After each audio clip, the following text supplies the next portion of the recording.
Welcome to High Heels in the High Country. I'm Rob Cope-Williams. Possums, that scourge of the countryside, if I can be so bold. But one woman has managed to get that scourge of the countryside into garments and is making a very, very big impression, as she has for the last 30 or so years.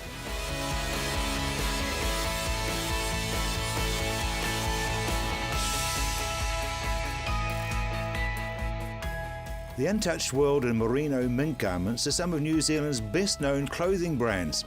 They've been seen on the great and the good and worn around the globe. It's a far cry from 1981 when Perry Drysdale set up the Snowy Peak Company with just 10 outworkers knitting infants' garments and accessories. Well, I came back to Christchurch and I thought there's a few problems. I don't actually know how to knit. So I went to a neighbour and said, could you teach me how to knit? And she said, sure. And I asked a friend if she could give me the pattern of in fact, I asked that friend if she'd like to go into business with me and give me the pattern of a garment that she made for my little boy, who, wherever I went in his buggy, everyone would stop and talk about this gorgeous piece of knitwear.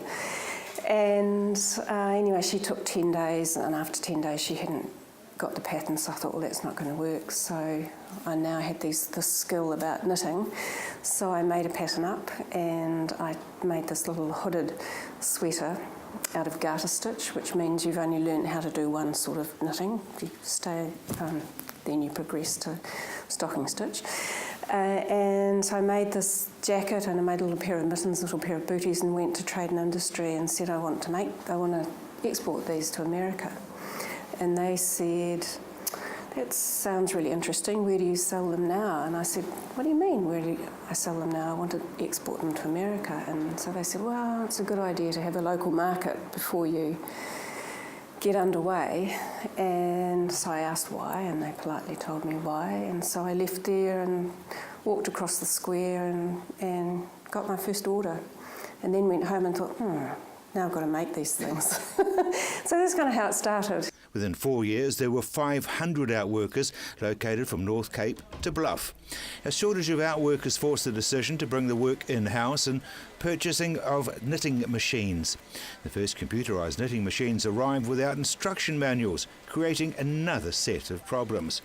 Thankfully, those days are gone, with the company now using 6th generation knitting machines.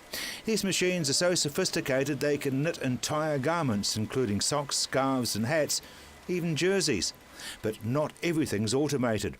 There's still a complement of highly skilled workers finishing garments to the exacting standards required on every Snowy Peak garment. One of those finishing touches to the kite emblem. Your garments are distinctive everywhere you look. You see the kite as the zip pull. Yeah. Where did that come from? A bit of a long story with that one. We started a little sub-brand of Snowy Peak in the mid-90s, and it was purely organic. It was undyed, natural wool, and it wasn't even nice wool. It was, coarse gauge wool. And we were sending it by the container load over to Japan.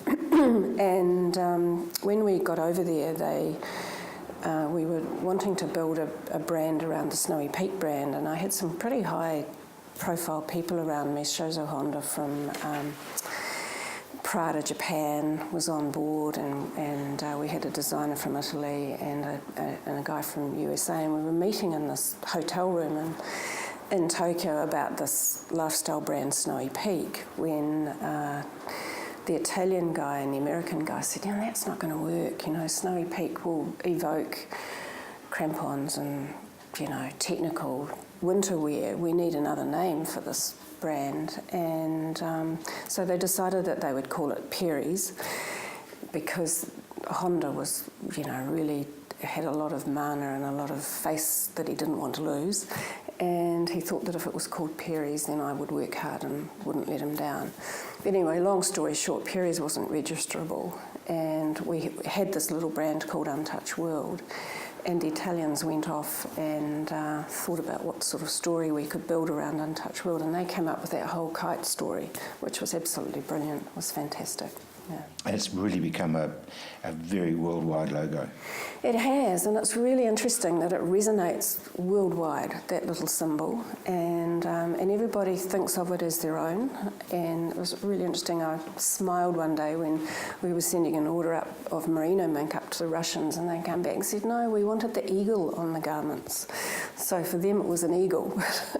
There's a real club out there around Untouched World. People will be sitting on a plane and someone will come along and just pat the back of their neck, because often the embroidery, the logo's on the back of their neck, and you'll look up and you'll see someone else is wearing Untouched World. We hear about that a lot. Wool isn't the only fibre used in Snowy Peak garments. Perry has a history of experimenting with fibres to create new yarns for spinning into garments.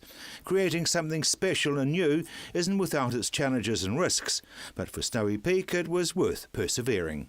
Way back in 1992, we knitted the first garment made out of possum fur, and we're bringing out the new genesis of possum. So it's a very fine part of the possum, and it's just to die for. I took it and showed it to a very fine merino farmer who has a retail business in Australia, and he's quite a hard character. He's pretty tough on his suppliers.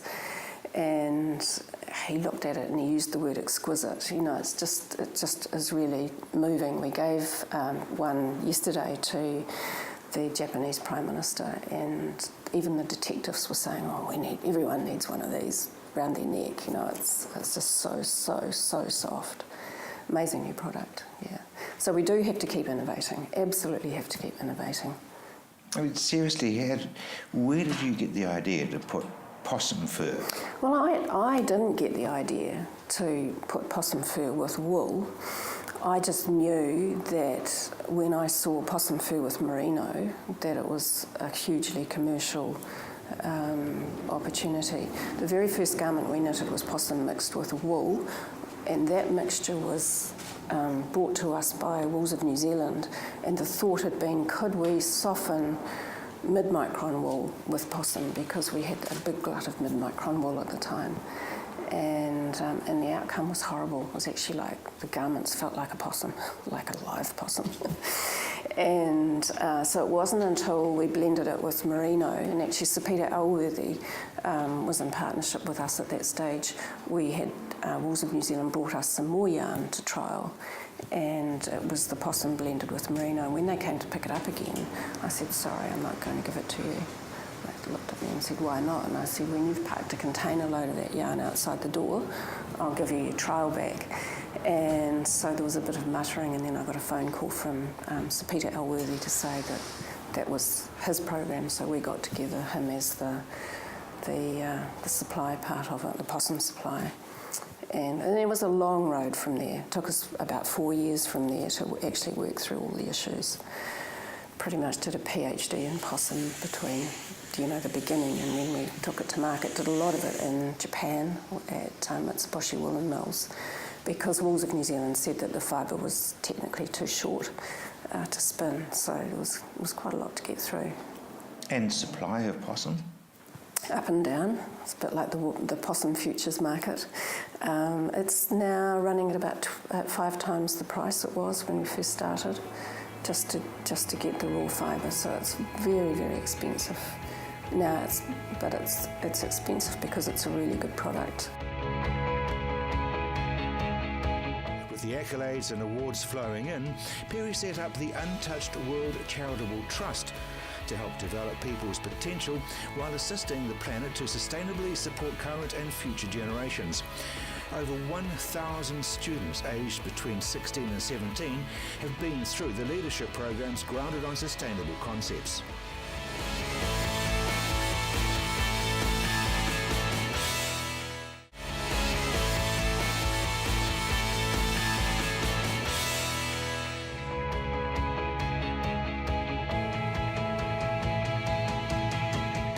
Over the past 40 years, many Snowy Peak products have won awards and accolades, and so too has the company.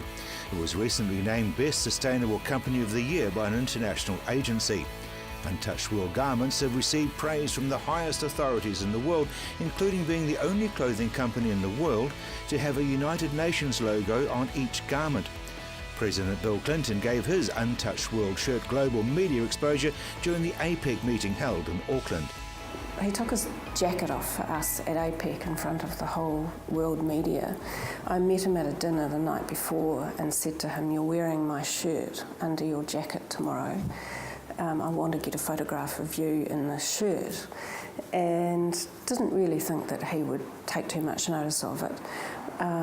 But then in the morning when he arrived at the museum for APEC, when all the leaders line up in the gear that the country's given them, it was a horrible, horrible day. It was horizontal wind and rain, and all the leaders, the 20 leaders came before him, all their jackets all buttoned up. Nobody was talking about our mountain silk that was underneath.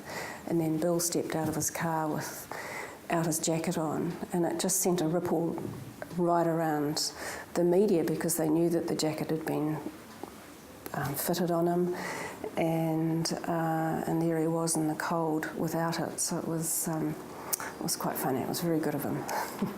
With the accolades and awards flowing in, Perry set up the Untouched World Charitable Trust to help develop people's potential while assisting the planet to sustainably support current and future generations. Over 1,000 students aged between 16 and 17 have been through the leadership programs grounded on sustainable concepts. And the whole idea of the trust was really somewhere to put our money where our mouth is. The values of the Untouched World brand are based on environmental and social sustainability. But we also wanted something that we could coalesce everyone around, the stakeholders, the staff, our customers, and our suppliers, basically. So, and it's quite amazing. We're doing some really groundbreaking youth leadership programs for 16 and 17-year-olds, and the United Nations has rated them among the top 25 such programs in the world, and for corporates. And we're a partner with the Clinton Global Initiative in the Charitable Trust as well. So it's a great thing to be doing, and a lot of our staff come to work here. Some of them have been here 25 years. They make the garments that are sold out there, and it gives them a great sense of purpose to come to work and know that they're not just getting paid, they're not just making beautiful garments, but that's all having a bigger, deeper, wider, longer purpose as well. I would see it as unconditional support for the environment. Absolutely. And I think the reason why the United Nations has given us the Global Exemplar kind of title for them is that it is unconditional. Everything we think about in the creation of the garments has environmental and social credentials thoroughly investigated, and the way we run the company, and then what we do with the profits of the company afterwards. So it's a package. More than 40 years after she started Snowy Peak, Perry has no plans to retire from the business that she established. The business has changed enormously in 33 years, and you do keep doing the same thing, but you don't. I mean, my main role in the business is kind of setting the vision and setting the strategy, and then mentoring and facilitating people to do the job. I don't do the job anymore myself. I get in the way most of the time. But yeah, I just love it, and why would you deny yourself that?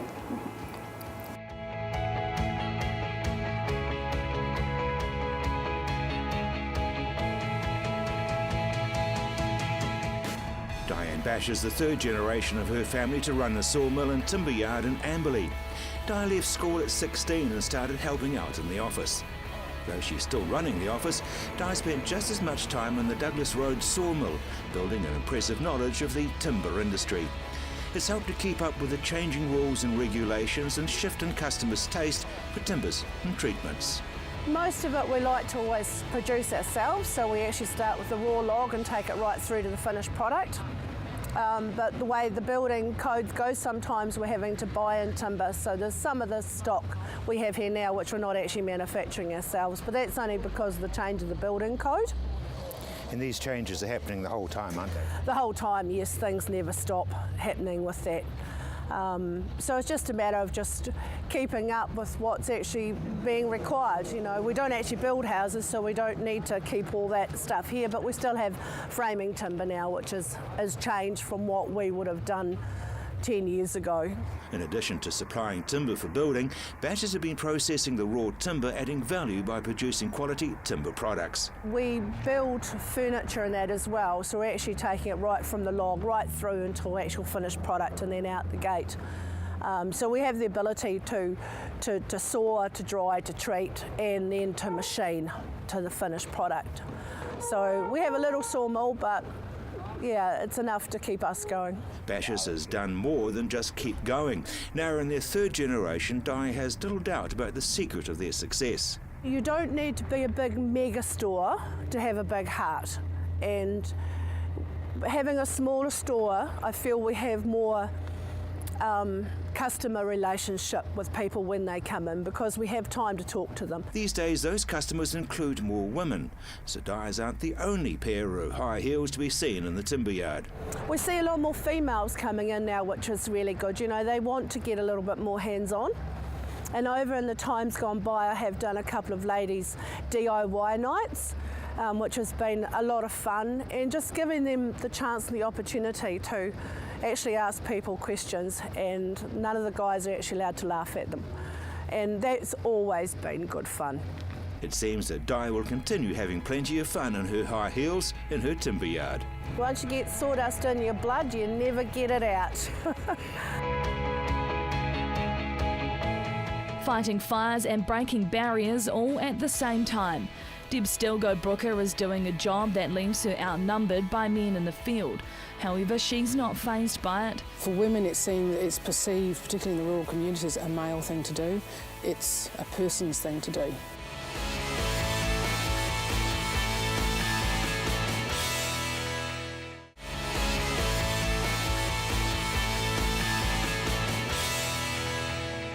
Rural communities obviously rely very heavily on volunteers, and Emma came across a woman who fights fires in her spare time.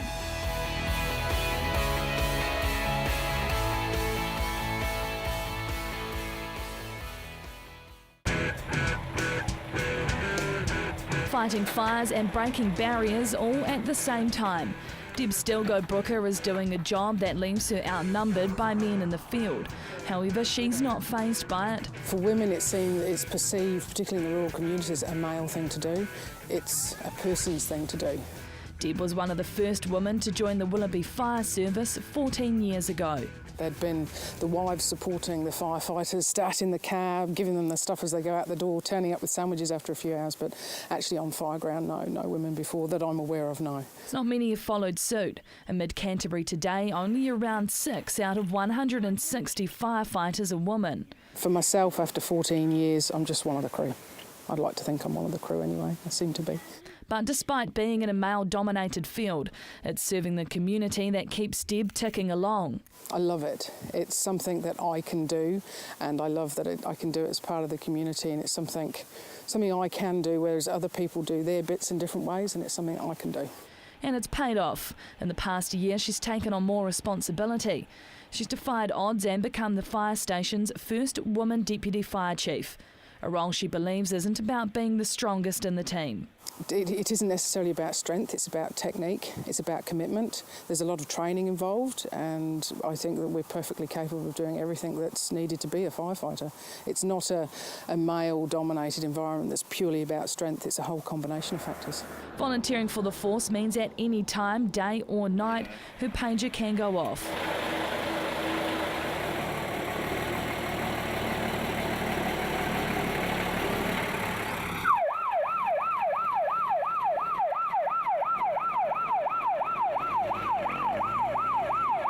out for dinner for a 40th birthday party and you're dressed up and makeup and even a frock or something on. It's like, oh, Paige is going, beep, beep, off we go. But that's a downside if you miss out, but it's what you do. It's part of volunteering for the Fire Force. Which means if she's doing the school run or groceries, she needs her kit in the car so she can head straight to the blaze. So what have we got in here? What do you take with you?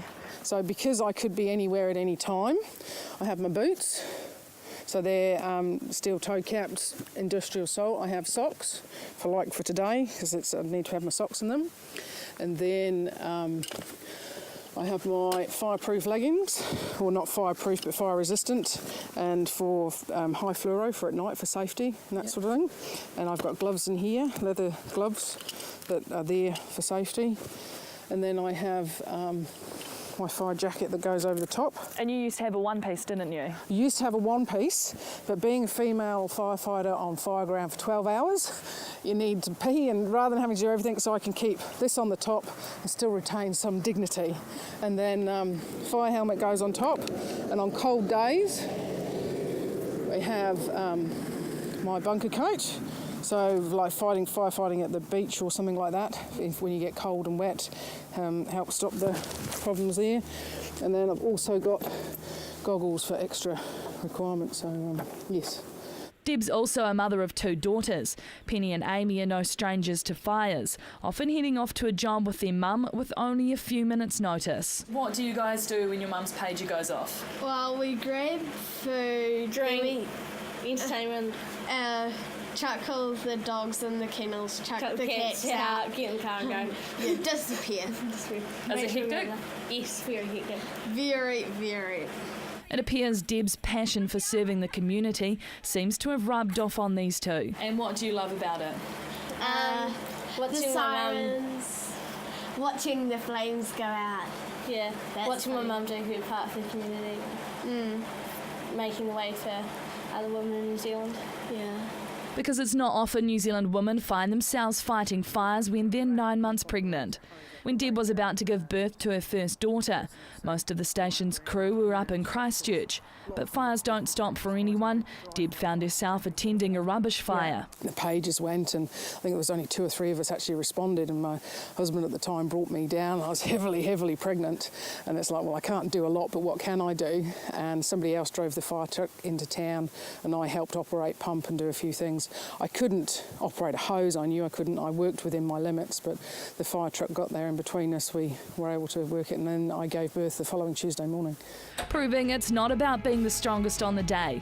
Women can work to their own strengths to help the community in many different ways.